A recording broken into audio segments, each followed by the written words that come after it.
आज की कहानी है बहू के 3 माह का गर्भ। दोस्तों, कहानी शुरू करने से पहले अगर हमारे चैनल को सब्सक्राइब नहीं किया हो तो कर लीजिए ताकि आपके पास पहुंचे हर रोज नया वीडियो।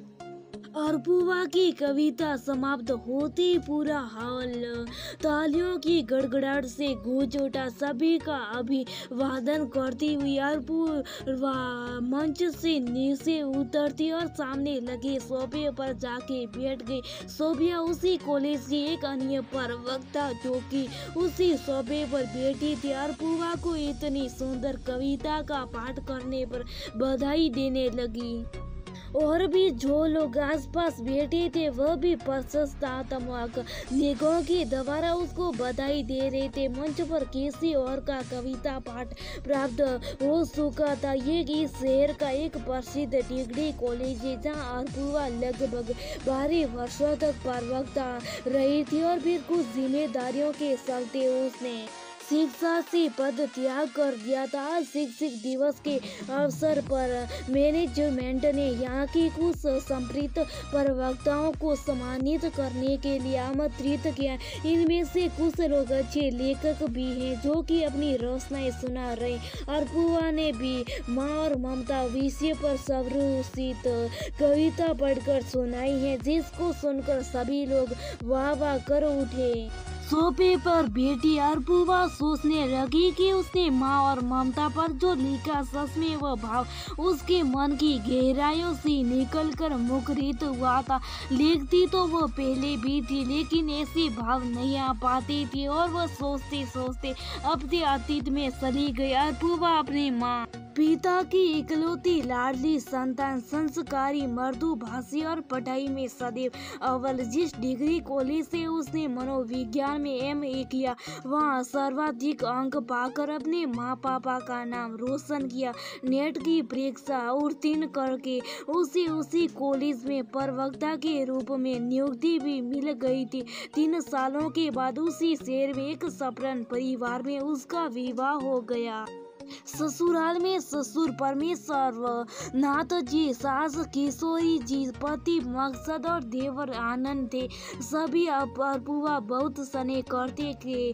किशोर जी तो सदा यही कहती रहती कि मेरे परिवार में एक बेटी की कमी थी, भगवान ने अरपुवा के रूप में वह भी पूरी कर दी। देवर आनंद भी अपनी भाभी का बहुत ख्याल रखता था। अरपुवा की जॉब पूर्ववत ही चलती रही क्योंकि सास ससुर का कहना था कि घर में भी खाली बैठने से क्या फायदा। पति मकरद बैंक में थे और ट्रांसफर के डर से वह प्रमोशन नहीं ले रहे थे।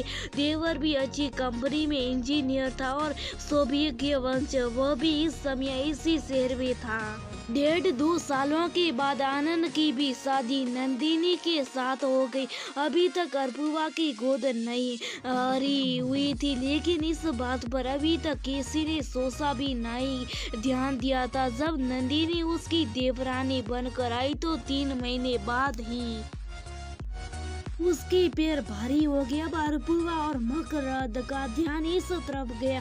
परमेश्वर नाथ जी और किशोरी जी ने जानबूझकर इस विषय पर कुछ ना कहा क्योंकि वो नहीं चाहते थे कि बच्चों का दिल दुखे। अरपुवा और मकरद डॉक्टर के पास गए। डॉक्टर ने सारी ट्रेसिंग कराई और बोली कि दोनों में कोई कमी नहीं है, बस अरपुवा की गर्भाशय का मुख थोड़ा सा मुड़ा हुआ है। इससे गर्भ धारण करने में देर तो लग सकती है लेकिन असंभव नहीं है। अरपुवा ने इसे ईश्वर की अच्छा मानकर नंदिनी पर ही ध्यान देना प्रारंभ कर दिया। कॉलेज जाते जाते वो सैकड़ों हिदायतें देकर जाती और वापस आती, पूरे दिन का हालचाल उससे लेती। कभी कभी किशोरी जी हंस भी पड़ती कि अरे घर में हम लोग भी और नंदिनी खुद भी अपना ख्याल रख ही लेती, लेकिन अरपुवा किसी की ना सुनती। इसी तरह 9 महीने आराम और अरपुवा की प्यार भरी देख रेख में बीते। नियत समय पर नंदिनी ने एक प्यारी सी गुड़िया को जन्म दिया जिससे पूरा घर उत्साह और खुशी से भर गया। वह नन्हे गुड़िया सभी की आंखों की तारा थी। अरपुआ का तो अब कॉलेज जाने का मन ही नहीं करता था। जाती भी तो जल्दी जल्दी 3 साल लेक्चर समाप्त करके घर भाग आती। नंदिनी भी निश्चित रहती थी। रात को अगर गुड़िया ज्यादा परेशान करती तो नंदिनी उसको अरपुआ को ही दिए जाती। इसी तरह से खुशी में 2 साल और बीत गए और नंदिनी एक बेटे की भी माँ बन गई। जब साथ में हिल मिलकर प्रेम पूर्वक रहे थे तो किसी तरह की कोई परेशानी भी नहीं थी। अरपुआ भी उन दोनों बच्चों के साथ लगी रहती और अपने मां बन पाने की गम को भूल जाती।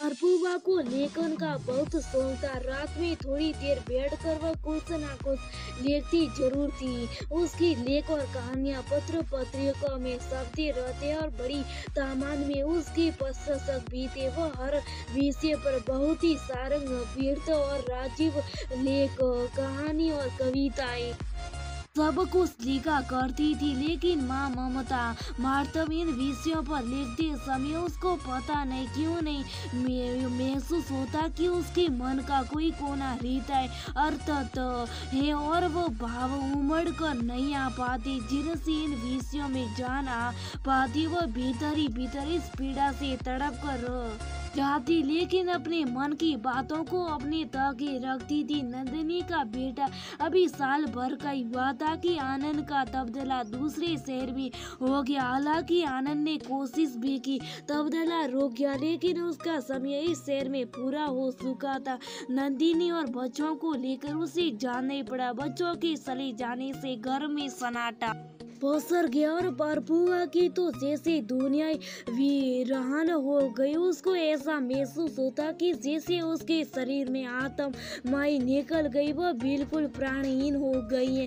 कभी कॉलेज जाती कभी नहीं, न खाने का होश रहता न घर की कोई चिंता। उसकी स्थिति देखकर मकरद और सास ससुर को चिंता होने लगी। काफी विचार विमर्श करने के बाद में उन लोगों ने अनाथालय से एक बच्चा गोद लेने का निर्णय लिया। अरपुआ की एक सहेली की बड़ी बहन एक एनजीओ से जुड़ी हुई थी और वो एनजीओ बच्चों की एडुकेशन में भी सहायता करता था। वहां जाकर अरपुआ 6 महीने की एक नन्ही काली को ले आई और बहुत ही प्यार से उसका नाम खुशी रखा गया। खुशी बाकी सबके लिए खुशी लेकर आई। अरपुआ अब त्रस्त थी। अब वो कॉलेज नहीं जाना चाहती थी लेकिन सासू माँ ने समझा कि बस 4 घंटे के लिए तो कॉलेज जाती है, तब तक हम लोग उसका ध्यान रख लेते हैं। खुशी अब लगभग पौने 3 साल की हो रही थी। एक दिन कॉलेज में अरपुआ शक्कर खाकर गिर पड़ी जिससे माथे पर हल्की सी चोट लग गई। उसकी सगी प्रवक्ता उसको वहीं से डॉक्टर के पास ले गई। डॉक्टर ने देखा चोट पर दवा लग दी और उसका परीक्षण किया। उन्होंने शोभा को बताया कि अरपुआ माँ बनने वाली उसे 3 माह का गर्भ है। अरपुआ को तो जैसे विश्वास ही नहीं हो रहा था।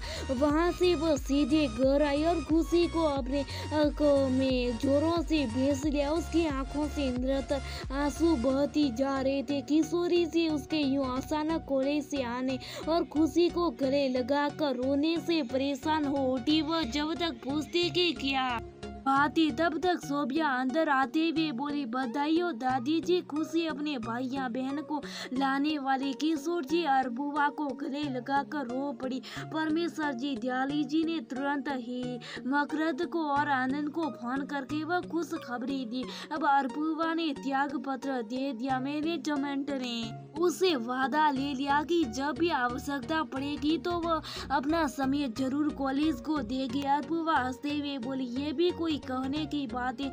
9 महीने बाद अरपुआ ने सास से बेटे को जन्म दिया। अब वो पूर्ण हो गई। उसका मातृत्व और खिल उठा और उस घर की रचनाओं में मातृत्व के भाव मुखरित हो उठे। तालियों की गड़गड़ाहट से अरपुआ की तंद्रा भंग हो गई। उसके होठों पर मुस्कुराहट रह गई। सम्मान ग्रहण करके और सभी की सुमना को अपने आसन में सर्व